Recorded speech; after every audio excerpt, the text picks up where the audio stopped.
قابل احترام اللہ کے فضل اور اس کی توفیق سے ہمارا یہ دوسرا جمعہ درود پاک کے فضائل کے اوپر ہے، اور درود فارسی زبان کا لفظ ہے، اس کو عربی میں صلاۃ کہتے ہیں، عربی میں صلاۃ کہتے ہیں۔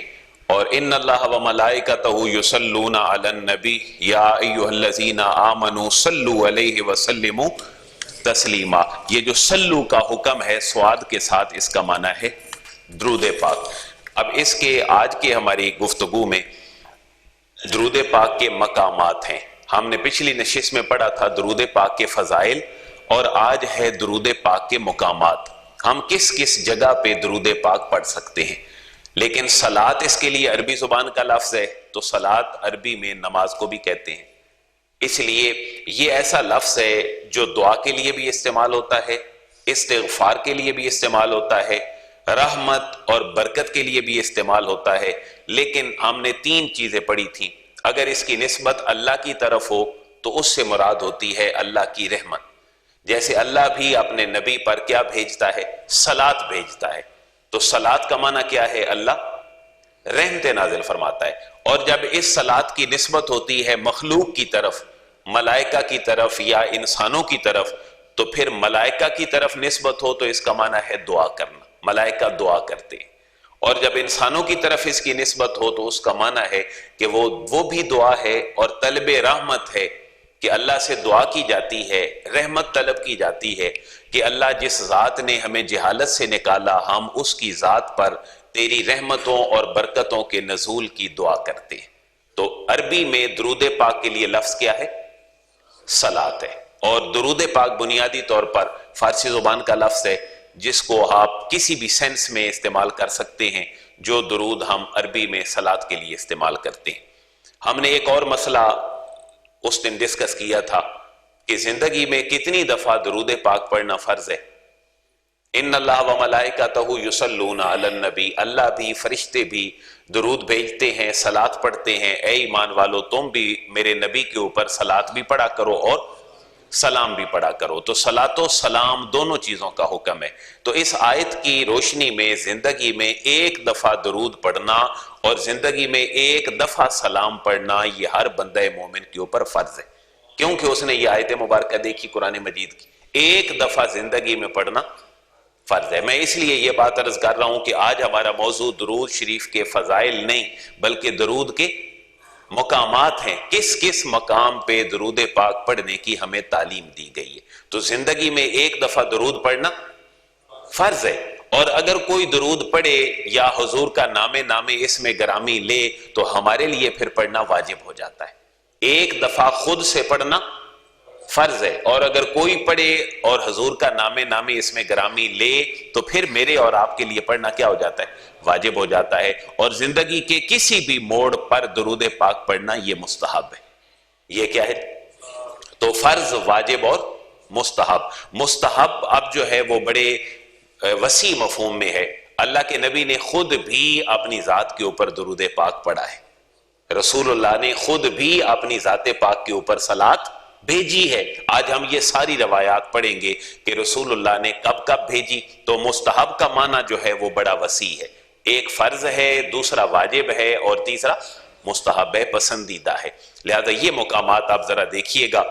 سید الایام ہم نے پچھلے جمعے پڑھا تھا، کون سا دن ہے؟ جمعہ، دنوں کا سردار جمعہ ہے۔ تو اللہ کے حبیب نے فرمایا اس دن میرے اوپر کثرت سے درود پڑھا کرو، کیونکہ اسی دن آدم پیدا ہوئے، اسی دن جو ہے وہ کائنات تخلیق ہوئی، اسی دن جو ہے وہ قیامت آئے گی، اس لیے اس دن میں زیادہ درود پڑھا کرو۔ تو شاہ عبدالحق محدث دہلوی رحمۃ اللہ تعالی علیہ، جو آج آپ کو دعوت مطالعہ بھی دینی ہے، یہ پچھلے جمعے پہ تھا لیکن ہو نہیں سکا تھا، ٹائم زیادہ ہو گیا تھا۔ یہ ایک کتاب ہے، اس کا نام آپ کو نظر آ رہا ہو تو یہ کیا ہے؟ مدارج النبوہ۔ یہ کیا ہے جی؟ مدارج، میم دال اور الف رے اور جیم، مدارج النبوہ۔ یہ شیخ عبدالحق محدث دہلوی رحمۃ اللہ تعالی علیہ نے لکھی ہے۔ آج کے اس آپ کے لیکچر میں جو ملے گا، میں نے ان کے حالات زندگی بھی مختصر سے لکھ دیے ہیں۔ ان کا جو پیدائش ہے وہ تقریباً 1551 عیسوی میں ہے۔ کب ہے جی؟ 1551، آج 2019 ہے۔ 1551 عیسوی میں دہلی میں ان کی پیدائش ہے۔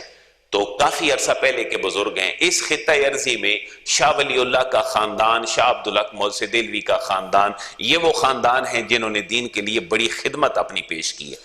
انہوں نے اپنی کتاب میں ایک پورا چیپٹر لکھا ہے درود پاک کے فضائل اور اس کے مقامات۔ اور دوسری کتاب جو پچھلے جمعے کا ہی موضوع تھی، آج یہ آپ کو اس لیے میں کہہ رہا ہوں کہ یہ آپ لوگ پڑھیں، اپنے گھروں میں رکھیں، اپنے بچوں کو پڑھائیں اس طرح کی کتابیں۔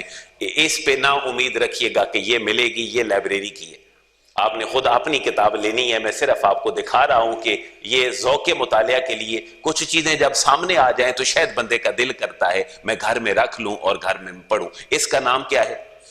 الشفا۔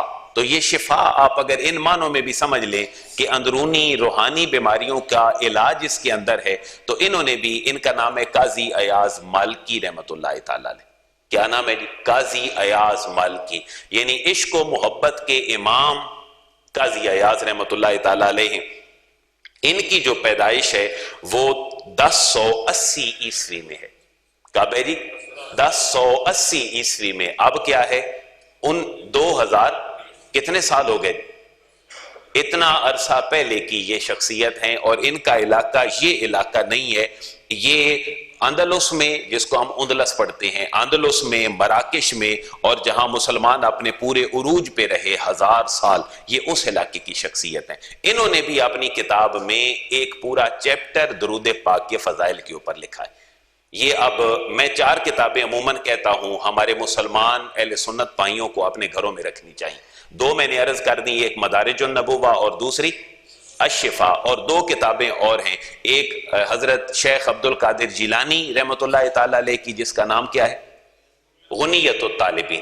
تو عربی میں بھی ہے، اردو میں بھی ہے، ہر زبان کے اندر ہے۔ اور دوسری کتاب ہے، چوتھی کتاب ہے کشف المعجوب، حضور داتا گنج بخش علی حجویری کی۔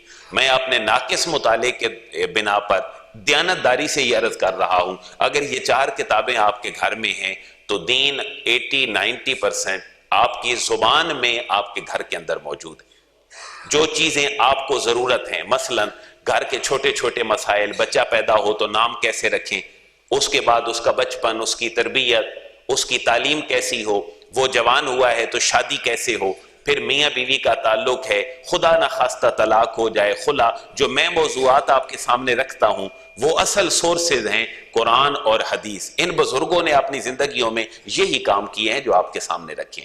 مرنا، کفن، دفن، ہمسائے، صلہ رحمی، کھانا، ہاتھ دھونا۔ حضور کا کھانا کیسے تھا؟ میں ایک حدیث پڑھ رہا تھا، میں آپ سے شیئر کر لیتا ہوں، لیکن یہ ہمارا موضوع نہیں ہے۔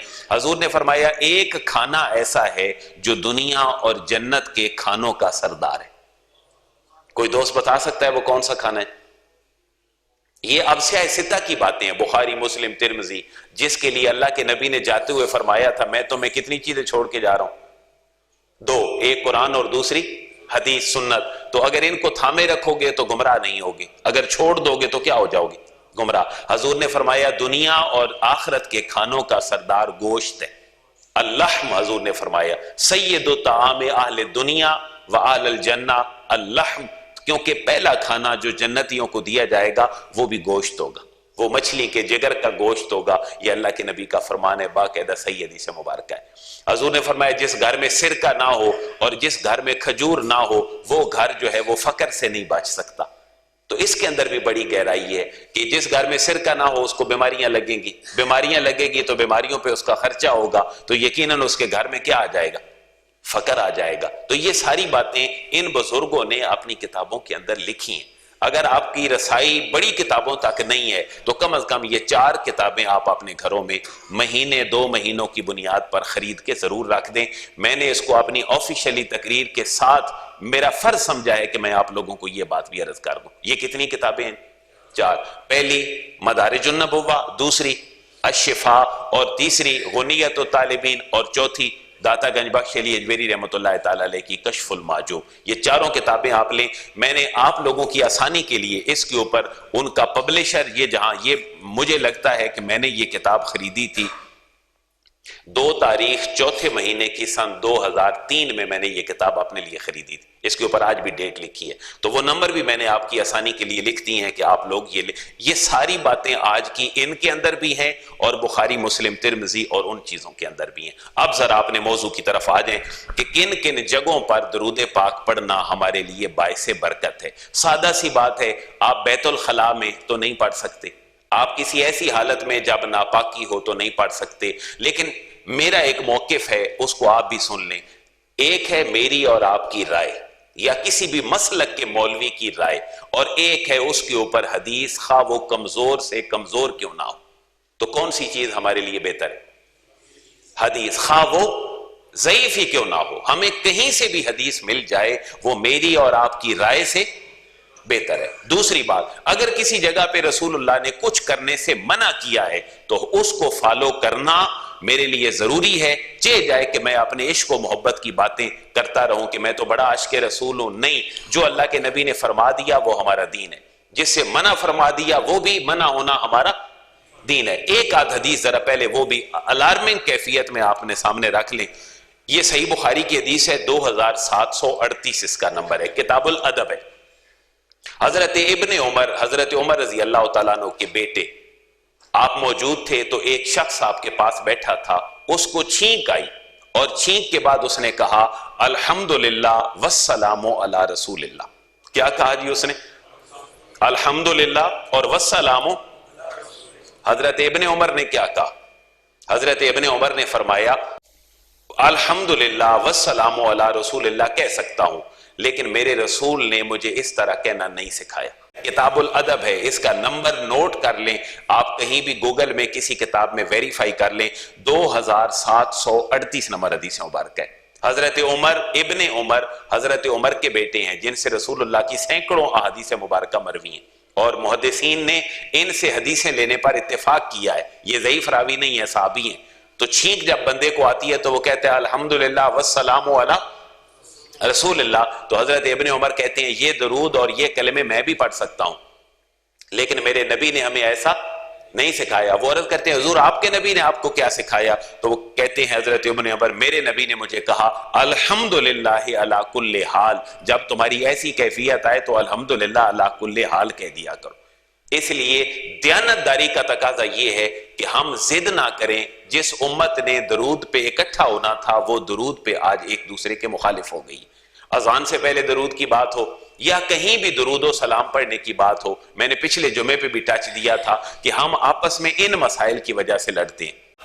فرض ہے، اور جب کوئی پڑھے تو اس کے جواب میں پڑھنا ہمارے لیے واجب ہے۔ باقی زندگی کے سارے فیزز میں ہر جگہ پہ پڑھنا کیا ہے؟ مستحب ہے۔ بولیں کیا ہے؟ مجھے اب ایمانداری سے بتائیں، یہ امت جو لڑ رہی ہے یہ فرض پہ لڑ رہی ہے؟ کیا یہ واجب پہ لڑ رہی ہے؟ یہ کس پہ لڑ رہی ہے؟ مستحب پہ لڑ رہی ہے، اور مستحب کرنا نہ کرنا دونوں برابر ہوتے ہیں۔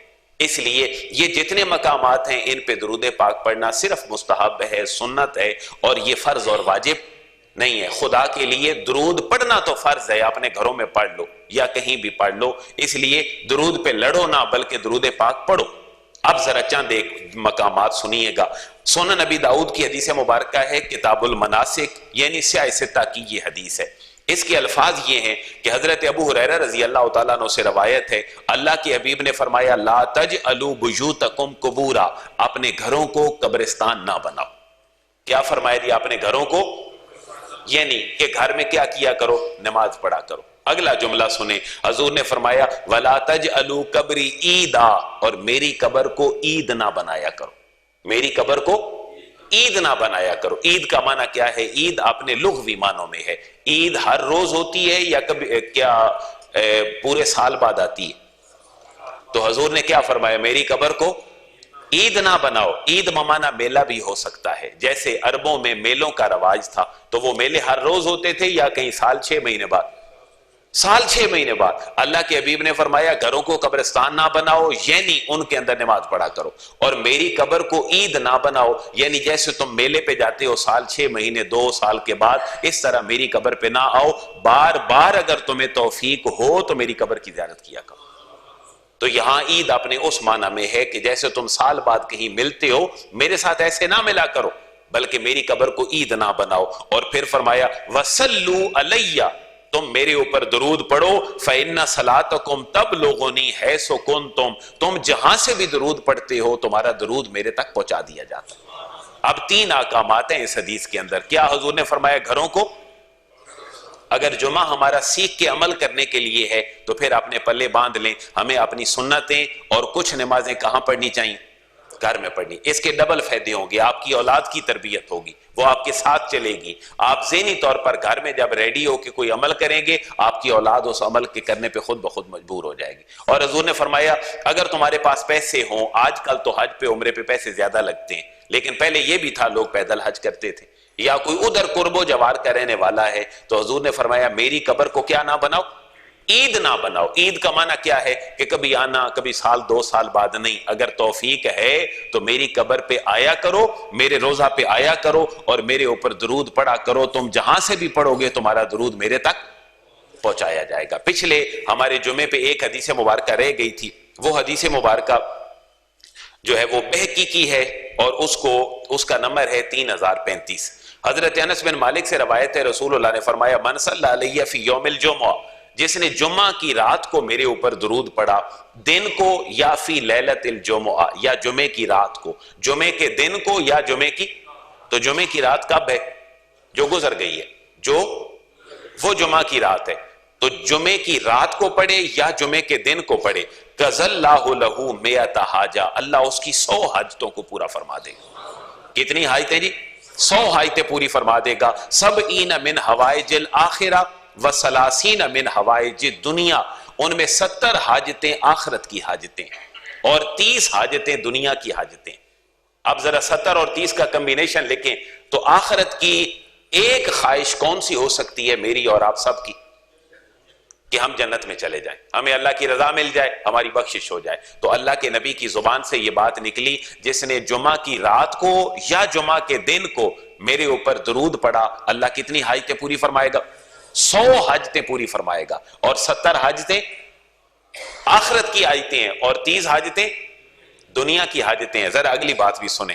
اللہ کے حبیب نے فرمایا تم تو پڑھ لیتے ہو، حاجتیں بھی پوری ہوں گی. ثم یؤکل اللہ بذالک ملکا، اللہ اس تمہارے پڑھے ہوئے درود کے لیے ایک فرشتہ متعین کر دیتا ہے، ایک فرشتے کو متعین کر دیتا ہے. یدخلہ فی قبری، وہ درود لے کر فرشتہ درود کو میری قبر میں داخل ہوتا ہے.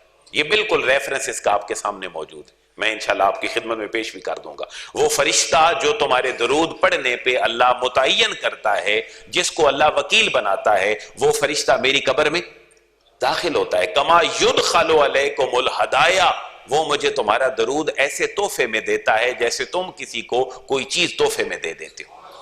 بالکل کما یدخل علیکم الہدایا، جیسے تمہیں کوئی تحفہ دیتا ہے ایسے تمہارا تحفہ درود کی شکل میں میرے تک پہنچا دیا جاتا ہے. اور اتنا ہی نہیں فرمایا، پھر فرمایا یخبرنی من صلی علی باسمہ ونسبہ الی عشیرتی. حضور نے فرمایا جو درود پڑھنے والا ہے مجھے فرشتہ بتاتا ہے حضور اس بندے کا نام یہ ہے، حضور اس بندے کا نام یہ ہے، وَنَسَبِهِ، حضور اس کا تعلق اور فیملی یہ ہے، وہ جٹ ہے، وہ بٹ ہے، وہ چودھری ہے، وہ کون ہے. حضور فرماتے ہیں مجھے نام بھی بتا دیتا ہے اور اس کا نسب بھی بتا دیتا ہے. اِلَىٰ عَشِيرَتِهِ، اس کے پورے خاندان کا تعارف بھی حضور فرماتے ہیں وہ فرشتہ مجھے کروا دیتا ہے. 3 الفاظ ہیں، اسمہ ہی وَنَسَبِهِ وَعَشِيرَتِهِ، اس کا نام، اس کا نسب اور اس کا پورا معاشرہ، سوسائٹی، عشیرہ جہاں وہ رہتا ہے، وہ فرشتہ ہر چیز کا بایو ڈیٹا مجھے دے دیتا ہے. فَأَثْبُتُهُ عِنْدِي فِي صَحِيفَةٍ بَيْضَاءٍ، حضور فرماتے ہیں میں اس تمہارے ڈیٹے کو، تمہارا نام، تمہارا نسب، تمہارا خاندان، میں اپنے پاس ایک صحیفہ سفید جو ورق ہے میں اس کے اوپر اس کو محفوظ کر لیتا ہوں، اور پھر قیامت والے دن میں تمہاری شفاعت کروں گا. تو میرے بھائی درود پاک کی اتنی بڑی فضیلت کبھی ہم آزما کے تو دیکھیں. اگر مشکل ہے تو رسول اللہ نے فرمایا میرے اوپر درود پڑھو، کتنی مشکلیں حل ہیں؟ 100 مشکلیں، آخرت کی 70، دنیا کی. کہیں ہم اپنی مشکل یوں بھی تو حل کر کے دیکھیں. مانگنا تو کس سے ہے؟ اللہ سے ریکویسٹ کرنی ہے، اللہ اپنے نبی کی ذات کے اوپر برکتیں نازل فرما، میں بھی اس سسٹم میں شامل ہو جاؤں۔ اللہ جو تو رحمتیں نازل کرتا ہے تو حضور کو میرا نام بھی پتا ہوگا، حضور کو میرا نسب بھی پتا ہوگا، حضور کو میرا خاندان بھی پتا ہوگا، کیونکہ یہ بات اس زبان سے نکلی ہے جو زبان کبھی جھوٹ نہیں بول سکتی۔ اس لیے میرے بھائیو درود پڑھتے ہوئے یہ ذہن میں رکھا کریں کہ آپ کا نام، آپ کا نسب اور آپ کی پوری فیملی، اس کا ڈیٹا کس کے پاس جا رہا ہے؟ رسول اللہ کے پاس جا رہا ہے، کیونکہ یہ بات رسول اللہ نے فرمائی۔ اور پھر اللہ کے نبی نے فرمایا، ایک اور حدیث ہے جس کو اس مدارج النبوہ میں شیخ عبدالحق محسن دہلوی نے لکھا ہے، آپ فرماتے ہیں من صلی علیہ حین یصبح عشرا، جو صبح 10 دفعہ میرے اوپر درود پڑے، وحین یمسی عشرا، اور جو 10 دفعہ شام کو میرے اوپر درود پڑے، ادرکتہ شفاعتی یوم القیامہ، قیامت والے دن میری شفاعت خود اس کے حق میں جائے گی۔ وہ تو شفاعت کے قریب دنیا میں آ گیا، کیونکہ اس نے کیا پڑھ لیا؟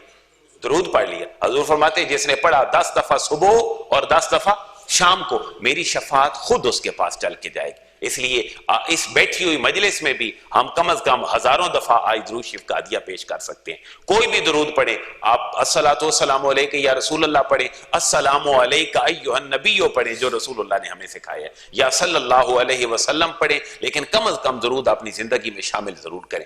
چھوٹا درود کیا ہے؟ صلی اللہ علیہ وسلم پڑھیں جی، صلی اللہ علیہ وسلم۔ آپ کا ایک دفعہ پڑھنا یہ 600-700 دفعہ پڑھا جائے گا، صلی اللہ علیہ وسلم، صلی اللہ علیہ وسلم، صلی اللہ علیہ وسلم۔ اللہ کے حبیب نے پھر فرمایا، حضرت سہل بن سعد سے روایت ہے، لا وضوء لمن لم یصلی علی النبی، اس کا وضو مکمل ہی نہیں ہوتا جو وضو کے بعد میری ذات کے اوپر درود نہ پڑھے۔ پتہ چلا جب درود پاک پڑھیں وضو کریں تب بھی سب سے پہلے کلمہ شہادت کے ساتھ کیا پڑھیں؟ میں یہ جو ساری باتیں کر رہا ہوں یہ فرض نہیں ہے، یہ واجب نہیں ہے، ہمارا موضوع ہے مقامات درود۔ یہ پڑھنا کیا ہے؟ ہمارے اوپر سنت اور مستحب ہے۔ اس لیے اذان کی جو پہلے جھگڑا ہے ہمارے درود کا، خدا کے لیے علماء اور جو لوگ ہیں یہ اس جھگڑے سے باز آئیں، رسول اللہ کے ساتھ اپنی محبت اور الفت والا ایک تعلق قائم کریں۔ اچھا، کسی کا کان بجے تو اللہ کے حبیب نے فرمایا کہ وہ بھی میرے اوپر درود پڑھے اور پھر دعا کرے، اللہ جس نے میرا ذکر خیر کے ساتھ کیا ہے، اللہ تو بھی اس کا ذکر خیر کے ساتھ فرما۔ یعنی یہ بھی ایک مقام ہے جس کو عبدالحق محسن دہلوی نے اپنی اس کتاب میں لکھا ہے کہ جب تمہارے کان بجنے لگیں تو پھر بھی کیا پڑھا کرو؟ درود پاک پڑھا کرو۔ تو ہم آج کے دور میں ایک اور بیماری کا حل ڈھونڈ سکتے ہیں، کسی کا بلڈ پریشر زیادہ ہو جائے تو وہ کیا پڑھے؟ بھائی درود پاک۔ باقی اپنی پرہیز ضرور رکھے، باقی اپنے ساری دوائیاں لے، لیکن رسول اللہ کی ذات کے ساتھ ایک تعلق، ایک شفقت، ایک الفت اور محبت یہ ہے۔ اگر بلڈ پریشر بڑھ گیا، شوگر زیادہ ہو گئی ان دور میں، تو وہ اللہ کے نبی کی ذات کے اوپر درود پاک پڑھے، اللہ اس کی بیماریوں کو دور کر دے گا۔ اس کا وضو مکمل نہیں جو میرے اوپر وضو کے بعد درود نہیں پڑھتا۔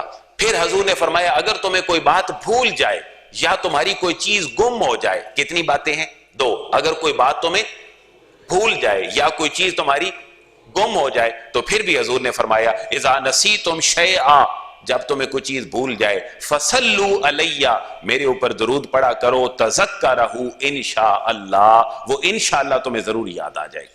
تو بھولنے پر بھی درود شریف پڑھیں، اللہ کے نبی نے فرمایا۔ اور اس کے بارے میں صاحب مدارج النبوہ اور ابن قیم رحمت اللہ تعالیٰ علیہ کا جو تعلق ہے وہ آپ یوں سمجھ لیں کہ ہمارے جو اہل حدیث حضرات ہیں وہ ان کو اپنا فور فادر سمجھتے ہیں۔ تو ابن کثیر ہو یا ابن تیمیہ ہو یا ابن قیم ہو، یہ وہ شخصیات ہیں۔ ابن قیم کیا کہتے ہیں؟ ابن قیم کہتے ہیں یہ جو وظیفہ ہے بھولنے کے بعد درود پڑھنے کا، یہ میرا آزمایا ہوا ہے، اللہ چیزوں کو ذہن میں دوبارہ سے پیدا فرما دیتا۔ اس لیے میرے بھائیو درود خیر والا کام ہے، یہ جھگڑے والا کام نہیں ہے۔ اب مواجہ شریف کے سامنے درود پڑھنا یہ بھی مستحب درود ہے۔ مواجہ کیا ہے؟ حضور کا وجہ، حضور کا چہرہ مبارکہ جس طرف ہے آپ کی قبر انور میں، روضہ رسول میں، اس کے سامنے درود پاک پڑھنا یہ سب سے اولا اور سب سے اقرب مقام ہے، کیونکہ حضور نے فرمایا جو درود پڑھتا ہے اس درود کو میں خود سنتا ہوں۔ وہ بھی مستحب درود ہے، اس کا بھی کوئی ذریعہ ہو سکتا ہے۔ السلام علیک ایھا النبی ورحمۃ اللہ وبرکاتہ، الصلاۃ والسلام علیک یا حبیب اللہ، الصلاۃ والسلام علیک یا رسول اللہ، الصلاۃ والسلام علیک یا خاتم النبیین۔ آپ کوئی بھی درود جو زندگی میں آپ کی زبان پہ آئے، حضور کے جتنے صفاتی نام ہیں، الصلاۃ والسلام علیک یا خیر خلق اللہ، الصلاۃ والسلام علیک یا حبیب اللہ، آپ سارے درود پاک مواجہ شریف کے سامنے پڑھ سکتے ہیں۔ پھر اذان کے ساتھ درود پاک ہے، اور اس کو آپ پڑھیں، لوگوں تک پہنچائیں۔ اذان کے بعد درود پاک پڑھنے کا خود نبی پاک صلی اللہ علیہ وسلم نے حکم دیا ہے۔ اذان کے بعد درود شریف پڑھنے کا اللہ کے نبی نے خود حکم دیا ہے، اور یہ میرے بھائیو حدیث ہے صحیح مسلم کی کتاب الصلاۃ 849 نمبر حدیث مبارکہ ہے۔ مسلم کی حدیث مبارکہ 849 نمبر ہے۔ اللہ کے حبیب نے حضرت عبداللہ بن عمرو بن عاص سے روایت ہے کہ انہوں نے رسول اللہ کو فرماتے ہوئے سنا، اذا سمعتم المؤذن، جب تم مؤذن کی اذان کو سنو، فقولوا مثل ما یقول، تم بھی وہ کہا کرو جو مؤذن کہہ رہا ہے۔ یہ اذان کا جواب ہے، یہ پہلا حکم ہے۔ وہ اللہ اکبر کہے تو تم بھی کیا کہو، وہ اشہد ان لا الہ الا اللہ کہے تو اشہد ان لا الہ الا اللہ، وہ اشہد ان محمد رسول اللہ کہے تو تم بھی کیا کہو، اس لیے کہ رسول کا نام آیا تو رسول کے نام پہ درود پڑھنا کیا ہے، واجب ہے۔ یہ پہلی بات ہو گئی۔ حضور نے فرمایا جب مؤذن اذان پڑھے تو تم وہی کہو جو مؤذن کہتا ہے۔ اور دوسرا حضور نے فرمایا ثم صلوا علی، جب اذان ختم ہو جائے تو صلو علی، میرے اوپر درود پڑھا کرو۔ ثم صلوا علی، پھر میرے اوپر صلاۃ بھیجا کرو، درود بھیجا کرو۔ فإنہ من صلی علی صلاۃ، جس نے میرے اوپر ایک دفعہ صلاۃ بھیجی، صلی اللہ علیہ بہا عشرا، اللہ اس پر 10 مرتبہ رحمت نازل فرمائے۔ یہ کس جگہ پہ پڑھنے کا حکم ہے؟ اذان کے بعد۔ اور کتاب کون سی ہے؟ صحیح مسلم، حدیث کا نمبر کیا ہے؟ 849۔ فرمایا جب مؤذن اذان پڑھے تو جو مؤذن کہے وہ تم کہو، اور اس کے بعد میری ذات کے اوپر کیا پڑھو، درود پاک پڑھو۔ اور فرمایا ثم صل اللہ لی الوسیلہ، پھر میرے لیے وسیلہ کی دعا کیا کرو، پھر میرے لیے وسیلہ کی دعا کیا کرو۔ فإنها منزلۃ فی الجنہ، یہ جو وسیلہ ہے یہ جنت میں ایک مقام ہے۔ حضور فرماتے ہیں یہ کسی کو نہیں ملے گا سوائے ایک شخصیت کے، یہ کسی کو نہیں ملے گا سوائے ایک شخصیت کے۔ اور حضور نے فرمایا وَأَرْجُو أَنَا أَكُونَ أَنَا، مجھے امید ہے کہ وہ ایک بندہ میں ہوں جس کو اللہ وسیلہ عطا فرمائے۔ اور وسیلہ کیا ہے؟ ایک بلند درجہ ہے اللہ کے تخت کے ساتھ جو صرف رسول اللہ کو نصیب ہوگا۔ میرے لیے پھر 3 کام کیا کرو۔ اذان والا اذان پڑھے تو کیا پڑھو، جو وہ کہے، اور اس کے بعد میرے اوپر درود پاک پڑھو، پھر وسیلے کی دعا کرو۔ وہ وسیلے کی دعا پھر اگلی حدیث میں ہمیں سکھا دی، اور وہ ہے اللہم رب ہذہ الدعوۃ التامہ والصلاۃ القائمہ آت محمدا الوسیلۃ والفضیلہ والدرجۃ الرفیعہ وابعثہ مقاما محمودا الذی وعدتہ۔ یہ حدیث مبارکہ سے دعا ثابت ہے۔ ہم 1-2 جملوں کا اضافہ بھی کرتے ہیں، وہ کیا ہے؟ وَرْزُقْنَا شَفَاعَتَهُ يَوْمَ الْقِيَامَةِ إِنَّكَ لَا تُخْلِفُ یہ حدیث مبارکہ میں نہیں ہے، لیکن یہ دعا کیوں پڑھی جاتی ہے؟ اس لیے اس دعا کا حصہ ہی بن گئی کہ حضور نے فرمایا جس نے یہ دعا پڑھی جو میں نے پیچھے پڑھ دی تو حلت لہو شفاعتی یوم القیامہ، میری شفاعت اس بندے کے لیے حلال ہو گئی۔ تو ہم اس دعا کے ساتھ ایک چھوٹی سی دعا اور مانگ لیتے ہیں، اور وہ کیا ہے؟ وَرْزُقْنَا شَفَاعَتَهُ يَوْمَ الْقِيَامَةِ إِنَّكَ لَا تُخْلِفُ یہ حدیث کے الفاظ نہیں ہیں۔ ہمارے کچھ دوست اعتراض کرتے ہیں کہ اس کو اجمی تڑکا لگانے کی کیا ضرورت تھی، جو اللہ کے نبی کے جملے تھے وہ کافی تھے۔ تو اس کا جواب یہ سن لیں کہ دعا وہی ہے جو اتنی دعا ہے، اس کے بعد عربی کی ایک دعا میں یہ جملہ ایڈ کر دیا گیا، اور وہ گویا کہ دعا کا حصہ بن گیا جس کو نہیں بننا چاہیے، وہ الگ سے دعا ہے۔ اور وہ کیا ہے؟ وَرْزُقْنَا شَفَاعَتَهُ يَوْمَ الْقِيَامَةِ، یہ دعا ہے، آپ بھی مانگ لیں۔ وَرْزُقْنَا شَفَاعَتَهُ يَوْمَ الْقِيَامَةِ إِنَّكَ لَا تُخْلِفُ اللہ ہمیں جس کی شفاعت کا تو نے لالچ دیا ہے، ہمیں پھر اس کی شفاعت بھی عطا فرما۔ اور وَرْزُقْنَا شَفَاعَتَهُ يَوْمَ الْقِيَامَةِ، پھر اللہ کو یہ جملہ ہم دعا کے لیے کہتے ہیں إِنَّكَ لَا تُخْلِفُ الْمِيعَادَ، اللہ تو وعدے کے خلاف تو نہیں کرتا، اس لیے تو تیرے نبی نے وعدہ کیا ہے تو ہم تیرے نبی کے شفاعت کے مستحق ہیں۔ یہ مسئلہ سمجھ آ گیا؟ ہم جو جملہ اینڈ پہ کہتے ہیں وہ کبھی بھی ہم حضور کا جملہ نہیں کہتے، وہ گویا کہ ہم کیا کہتے ہیں؟ دعا کہتے ہیں۔ تو دعا وہ مانگ لیں یا عربی میں مانگ لیں یا اردو میں مانگ لیں، وہ ہر ایک کی مرضی کے اوپر ہے۔ اب اذان کے بعد درود پڑھنے کا حکم کیا رسول اللہ کی حدیث میں ہے یا نہیں؟ میں نے تو حضور کی شفاعت لینی، میں وہ بات کروں گا جو اللہ کے نبی کی شفاعت کا مجھے مستحق بنا دے۔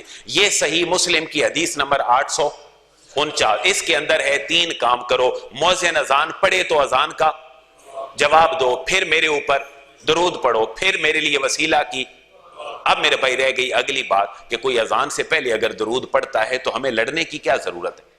کیا یہ لڑنا اور مرنا فرض پہ ہے یا واجب پہ ہے؟ کسی پہ بھی نہیں ہے، نہ فرض ہے نہ وہ کیا ہے مستحب ہے، وہ پسندیدہ ہے۔ اس کے لیے اگر کوئی پڑھتا ہے تو اس کو پڑھنے دیں، کوئی نہیں پڑھتا تو اس کو کبھی بھی گستاخ رسول کا ٹائٹل نہ دیں۔ اگر کوئی پڑھتا ہے تو یہ اس کی کیا ہے محبت ہے، لیکن جو دوست پڑھتے ہیں وہ کم از کم اس بات کا ضرور کریں ارینجمنٹ کہ یہ تھوڑا سا اذان سے وقفے کے ساتھ ہو۔ اگر کوئی پڑھے تو وہ یہ جان کر نہ پڑھے کہ یہ پڑھنا فرض ہے، وہ یہ جان کر نہ پڑھے کہ یہ پڑھنا واجب ہے، وہ یہ کہے اللہ نے حکم دیا تھا میرے نبی پر درود و سلام پڑھو تو میں بھی پڑھتا ہوں، لیکن یہ اذان سے پہلے پڑھنا کمپلسری نہیں ہے، واجب نہیں ہے، سنت بھی نہیں ہے، یہ کیا ہے مستحب ہے۔ نہ کوئی اس کو حرام کہے اور نہ پڑھنے کو فرض سمجھے، تو میرا خیال ہے امت کے اندر اتحاد کی کیفیت پیدا ہو جاتی کہ نہیں ہو سکتی۔ اس لیے آپ علماء کو بتائیں، آپ اپنی مسجدوں میں لوگوں کے اندر شعور اور آگاہی پیدا کریں کہ حضور نے اذان کے بعد درود پڑھنے کا حکم دیا ہے، وہ پڑھو، لیکن پہلے جو پڑھنا ہے یہ صرف مستحب ہے۔ اس پڑھنے پہ پڑھنے والا فرض نہ سمجھے اور نہ پڑھنے والا حرام نہ سمجھے تو میرا خیال ہے امت بیلنس ہو کر آگے چل سکتی ہے۔ اس کو مزید اپنی بار جا کے پڑھیے گا ذرا، کیونکہ میں نے ایک حدیث آپ کو بتا دی ہے۔ حضرت ابن عمر کے پاس کسی کو چھینک آئی تو انہوں نے کیا کہا؟ الحمدللہ والسلام علی رسول اللہ۔ حضرت ابن عمر نے کیا کہا؟ یہ میں بھی پڑھ سکتا تھا لیکن میرے نبی نے مجھے اس کی تعلیم نہیں دی، میرے نبی نے مجھے چھینک کا جواب وہی سکھایا جو میں آج پڑھتا ہوں۔ لیکن پھر عرض کرتے ہیں وہ کیا ہے؟ تو آپ نے فرما دیا کہ وہ کیا ہے؟ الحمدللہ علی کل حال۔ اس لیے میرے بھائیو یہ بڑا نازک مسئلہ ہے، اس نازک مسئلے میں نزاکت کا احساس کرتے ہوئے اللہ کی حبیب کی ذات پر درود پڑھیں، لیکن پڑھنے والا فرض نہ سمجھے اور نہ پڑھنے والا منع کرنے والا بدعت حرام نہ سمجھے، کیونکہ یہ معاملہ بڑا سینسٹیو ہے۔ میری بات فالو کر رہے ہیں آپ؟ اس لیے یہ بہت بڑا مسئلہ ہے، ہماری مسجدوں میں اس بات کو نہیں ہونا چاہیے۔ اب ایک اذان کی بات آئی تو ایک حدیث سن لیں اور ہر بندہ کوشش کرے کہ وہ اذان پڑھا کرے۔ اب حدیث کے الفاظ کیا ہیں؟ صحیح مسلم کی حدیث ہے، حضرت معاویہ رضی اللہ تعالیٰ عنہ سے روایت ہے، میں نے رسول اللہ کو فرماتے ہوئے سنا قیامت والے دن جن کی گردنیں سب سے بلند ہوں گی وہ اذان پڑھنے والے ہوں گے۔ جن کی گردنیں سب سے بلند ہیں وہ، تو جنہوں نے اذان نہیں پڑھی وہ اذان پڑھا کریں۔ تو آپ کیسے پڑھیں گے؟ آپ تو بچوں کے کان کے لیے مولوی صاحب کو بلاتے ہیں، یہ بھی تو ظلم ہے۔ آپ خود میرے بھائیوں اذان پڑھا کریں بچے کے کان میں، آپ گھروں میں اذان پڑھا کریں۔ یہ بھی میں سمجھتا ہوں اللہ کو جان دینی ہے، ہم نے بڑا سٹرکٹلی کہہ دیا کہ یہ جو اذان قبرستان میں ہوتی ہے، کبھی ادھر ہوتی ہے، یہ سارے ڈرامے بھائی حضور کے زمانے میں نہیں ہوا، مان لیا۔ اگر کوئی یہ کر لیتا ہے تو وہ اس کو کوئی حرام تو نہ سمجھے، لیکن جو کر رہا ہے یہ اس کو فرض بھی نہ سمجھے تو خیر کی بات ہے۔ حضور نے فرمایا ہے کہ قیامت والے دن گردنیں بلند کس کی ہوں گی؟ اور پھر اگلی بات بھی سن لیں، یہ بھی صحیح مسلم کی حدیث ہے۔ حضرت جابر بن عبداللہ کہتے ہیں کہ جب اذان کی آواز جو نماز کے لیے دی جائے، یہ جب شیطان سنتا ہے تو یہ مقام روحا تک بھاگ جاتا ہے۔ کس مقام تک؟ رے واو ہے الف ہا اور حمزہ، مقام روحا تک بھاگ جاتا ہے۔ تو عرض کیا گیا حضور مقام روحا کتنا ہے؟ تو آپ نے فرمایا، حدیث کے الفاظ ہیں صحیح مسلم کے، ہے من المدینہ ستۃ و ثلاثون میلا، یہ جو مقام روحا ہے یہ مدینہ سے 36 میل کے فاصلے پر ہے۔ کتنے میل کے؟ یہ صحیح مسلم کی حدیث مبارکہ ہے۔ اذان جب ہوتی ہے تو شیطان کتنا بھاگ جاتا ہے؟ 36 میل بھاگ جاتا ہے۔ اس کو اگر کلومیٹروں میں کنورٹ کریں تو کتنا بن گیا؟ کوئی 40 45 50 کلومیٹر تو بنا ہے۔ یہ اللہ کے نبی کی حدیث ہے جو صحیح مسلم کے اندر موجود ہے۔ چلیں اس کو ایک اور حدیث بھی سن لیں۔ وہ حدیث یہ ہے کہ حضور نے فرمایا جب شیطان اذان کی آواز سنتا ہے، ذرا الرٹ ہو کر سنیے گا، تو اللہ کے نبی نے فرمایا، صحیح مسلم کی حدیث ہے کہ جیسے بلند آواز سے ری خارج ہوتی ہے، جس کو عربی میں پادتا کہتے ہیں، اللہ کے نبی نے فرمایا جب شیطان اذان کی آواز سنتا ہے تو وہ پادتا ہوا بھاگ جاتا ہے اور واپس نہیں آتا جب تک اذان پوری نہیں ہوتی. یہ اللہ کے نبی کے الفاظ. اور پھر واپس آ جاتا ہے جب اذان ختم ہو جاتی ہے. اس کے بعد لوگوں کے دلوں میں وسوسہ ڈالتا ہے. جب اقامت ہوتی ہے وہ پھر بھاگ جاتا ہے, اور جب اقامت ختم ہوتی ہے تو وہ پھر آ جاتا ہے اور لوگوں کے دلوں میں وسوسے ڈالنا شروع کر دیتا ہے. پتہ چلا اذان تو کس کو بھگانے کے لیے؟ شیطان کو بھگانے کے لیے. اور میرا اپنا ذاتی تجربہ ہے. مجھے ایک دو نمازی لے گئے, ان کی بچی کو کوئی جنات اور آسیب کا سایہ تھا. میں نے اپنے بزرگوں اور اساتذہ سے سنا تھا کہ اذان پڑھیں تو بندے کو افاقہ ہو جاتا ہے. میں نے انہی میں سے ایک بندے کو کہا کہ آپ ادھر کھڑے ہو کر اذان پڑھیں. یقین مانے, اللہ گواہ ہے, حضور کی شفاعت کا میں مستحق بننا چاہتا ہوں کہ وہاں اذان پڑھی اور وہ بچی چند سیکنڈ میں بالکل ٹھیک ہو. تو یہ ہمارے گھر کے لیے دوا ہے بے برکتی کے لیے. میرے بھائیوں, اگر کوئی اذان قبرستان میں پڑھتا ہے تو پڑھنے والا فرض نہ سمجھے, اور جو منع کرنے والا ہے وہ حرام کا فتویٰ نہ لگائے. آج کے دور میں اگر کوئی اذان پڑھ لیتا ہے تو غنیمت جانے, ورنہ تو مٹی قبر پہ ڈال رہی ہوتی ہے اور موبائل ہمارے ہاتھ میں ہوتا ہے, کیونکہ مجھے جانے کا اتفاق ہوتا ہے. ہر بندہ اپنی گفتگو میں لگا ہے موبائل پہ. یعنی قبرستان میں بھی یہ دجالی میڈیا اور موبائل ہمارے سامنے. اگر ہم نے اذان نہیں پڑھنی تو مجھے بتاؤ ہم نے وہاں پر کیا کرنا ہے؟ کیا کریں گے جی وہاں پر؟ اس لیے میرے بھائیوں, خدا کے لیے علماء بھی تھوڑا سا اپنا مزاج ٹھنڈا کریں, اور آپ لوگ بھی کو امت کو قریب لانے کی کوشش کرو. ایک اور بات, حضور نے فرمایا جس کے پاس پیسے صدقے کے لیے نہ ہو وہ میری ذات پہ درود پڑھے, اللہ اس کی زکوٰۃ کنسیڈر کر دے گا. یہ بھی میں نے یہاں پر حدیث مبارکہ لکھ دی ہے. جس کے پاس صدقہ دینے کے لیے پیسے نہ ہو, اس نے, حضور نے فرمایا وہ کیا کرے؟ درود پڑھ لے, اللہ تعالیٰ اس کی طرف سے زکوٰۃ جو ہے وہ قبول فرما دے گا. وہ حکایت یہ ہے کہ حضرت شبلی رحمۃ اللہ تعالیٰ علیہ, اس کو دیوبندی اہل حدیث بریلوی ہر مکاتب فکر کے بندے نے لکھا ہے اس حکایت کو. حضرت شبلی اپنے زمانے میں مجنوں مشہور تھے. تو وہ ایک مجلس میں آئے تو ایک عالم دین ابو بکر مجاہد رحمۃ اللہ تعالیٰ علیہ وہ اٹھے اور شبلی جو حالت جنون میں تھے ان کا استقبال کیا اور ان کی دونوں آنکھوں کے درمیان پیشانی پہ ان کا بوسہ لیا. تو لوگ کہتے ہیں حضرت آپ تو فتوے لگاتے نہیں ٹھہرتے شبلی پہ, آج اٹھ کے استقبال کر کے ماتھا چوم رہے ہیں. تو حضرت شبلی کہتے ہیں, حضرت ابو بکر مجاہد کہتے ہیں کہ میں اس کے ساتھ وہ کر رہا ہوں جو میں نے خواب میں اس کے ساتھ رسول اللہ کو کرتے دیکھا ہے. وہ پوچھتے ہیں حضور شبلی کے ساتھ حضور نے خواب میں کیا کیا؟ تو ابو بکر مجاہد کہتے ہیں میں نے رات کو خواب میں دیکھا ہے کہ حضور کی بارگاہ میں شبلی آیا ہے اور حضور نے اٹھ کر شبلی کا استقبال کیا, اور حضور نے شبلی کی دونوں آنکھوں کے درمیان بوسہ دیا ہے. اور میں نے پوچھا حضور آپ ایسا کیوں کر رہے ہیں؟ تو حضور نے مجھے فرمایا کہ یہ ایک آیت پڑھتا ہے لَقَدْ جَاءَكُمْ رَسُولٌ مِّنْ أَنفُسِكُمْ عَزِيزٌ عَلَيْهِ مَا أَنِتُّمْ حَرِيصٌ عَلَيْكُمْ بِالْمُؤْمِنِينَ رَؤُوفٌ رَحِيمٌ. سورہ توبہ 128 نمبر آیت ہے. اور حضور نے فرمایا کہ اے ابو بکر جب یہ آیت پڑھ لیتا ہے تو اس کے بعد میرے اوپر درود پڑھتا ہے, اور مجھے اس کا یہ عمل پسند ہے, میں اس لیے اس کے ساتھ شفقت کا اظہار کر رہا ہوں. تو میرے بھائیو یہ نسخے آپ بھی گھروں میں لائیں, آپ بھی اپنے بچوں کو یہ باتیں پڑھائیں. حضرت حسن بصری تصوف کے امام, آپ کہتے ہیں جس نے حضور کے حوض کوثر سے پورا پیالہ پینا ہے وہ حضور کے اوپر یہ درود پڑھا کر. یہ اب حضور سے تو ثابت نہیں ہے, لیکن امام حسن بصری کا اپنا جملہ ہے. وہ کہتے ہیں حضور کون سا درود ہے؟ آپ نے فرمایا یوں پڑھے. میں ایک لفظ پڑھوں گا, آپ بھی پیچھے پیچھے پڑھیے گا, شاید حضور کا وہ ایک شفاعت کا پیالہ ہمیں بھی نصیب ہو جائے. حضرت حسن بصری کہتے ہیں یوں پڑھا کرو, اللہم صلی علی محمد وعلی آلہ واصحابہ واولادہ وازواجہ وذریاتہ واہل بیتہ واصہارہ وانصارہ واشیائہ ومحبیہ وامتہ وعلینا معہم اجمعین یا ارحم الراحمین. اس میں ہر چیز کا ذکر کر دیا. حضور اللہ اپنے نبی پر رحمت نازل فرما, آپ کے اصحاب پر, آپ کی اولاد پر, آپ کی بیویوں پر, آپ کی نسل پر, آپ کے اہل بیت پر, آپ کے سسرالی رشتہ داروں پر, آپ کی مدد کرنے والے پر, آپ کے محبت کرنے والے گروہوں پر, آپ کی امت پر, اور اللہ ہم سب کے اوپر اپنی رحمت نازل فرما. یہ میں کہہ رہا ہوں یہ حضور سے ثابت درود نہیں ہے، لیکن ایک وقت کے امام کا آزمودہ نسخہ ہے جو یہ کہتے ہیں یہ درود پڑھو تو اللہ تعالیٰ کے نبی کے حوض کوثر سے پورا پیالہ پینا تمہیں نصیب ہو جائے گا۔ اور یہ اس کتاب کے اندر بات لکھی ہے، کتاب کا نام کیا ہے؟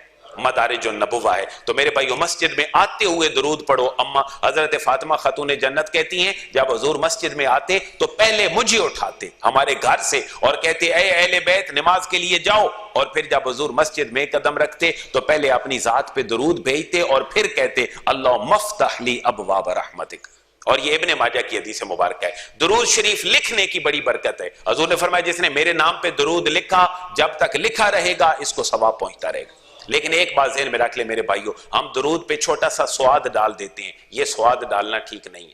یہ ایبریویٹ کر کے رحمت اللہ تعالیٰ علیہ کو رے لکھنا یہ ٹھیک نہیں ہے، اور علیہ السلام کو عین لکھنا یہ ٹھیک نہیں ہے۔ یہ بھی 500 سال 800 سال پہلے کے بزرگوں نے اپنی کتابوں میں باتیں بتائی ہیں۔ کیوں کہ یہ ایبریویشن تو وقت کو بچانے کے لیے ہوتی ہے۔ آپ پورا درود نہیں پڑھیں گے تو آپ تو بخیلی کر رہے ہیں۔ میری بات فالو کر رہے ہیں؟ آپ اگر پورا درود نہیں پڑھتے سواد لکھ دیتے ہیں تو آپ کیا کر رہے ہیں؟ بخیلی۔ آپ تو پورا نام حضور کا نہیں لے رہے، اس لیے پورا درود بلکہ لکھیں ہی نہ۔ آپ یوں کہیں جب حضور کا نام ہو تو درود پڑھ لیا کریں۔ اب ایک بچہ پیپر میں کتنی دفعہ حضور پہ درود لکھے گا؟ وہ پیپر حل کرے گا اسلامیات کا یا درود لکھے گا؟ تو جب بھی حضور کا نام لکھے تو ساتھ کیا کر لے؟ پڑھ لیا کرے صلی اللہ علیہ وسلم۔ اور 12,000 درود کی قسمیں ہیں جو اسماعیل حقی رحمت اللہ تعالی علیہ نے اپنی تفسیر کے اندر لکھی۔ درود کے کتنے کیٹیگریز ہیں؟ 12,000 درود پاک ہیں۔ آپ کوئی بھی پڑھ لیں اللہ کے نبی آپ سے راضی ہو جائیں گے۔ اللہ تعالیٰ میں حضور کی محبت نصیب فرمائے، اللہ سب کو اجر عظیم نصیب فرمائے۔